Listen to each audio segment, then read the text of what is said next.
A new poll out today finds momentum now for first-time candidate Graham Platner in the U.S. Senate race. Our Phil Hirschkorn is breaking down all the information. There's a lot to talk about here, Phil. That's right, Brian. You know, Janet Mills's campaign reminds us she's the only Democrat in the race who's actually won statewide elections twice. But the poll suggests she has some work to do between now and June.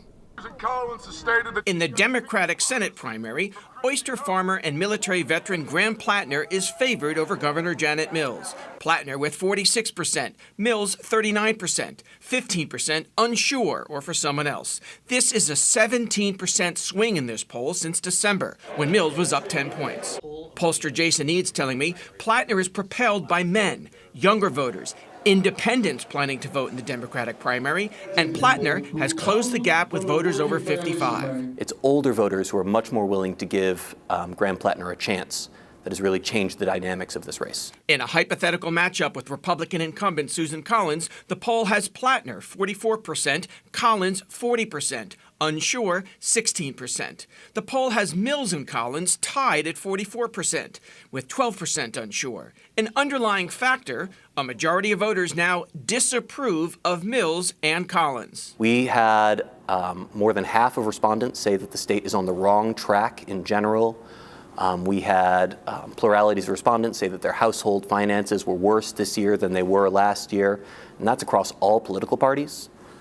There's certainly a frustration with how things are currently going in the state that is probably reflected in those favorability numbers.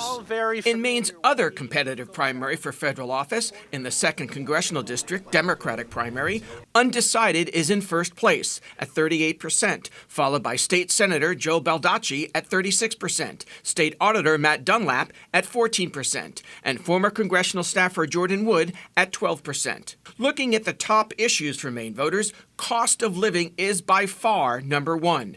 Rounding out the top 5, taxes, housing, healthcare, and immigration.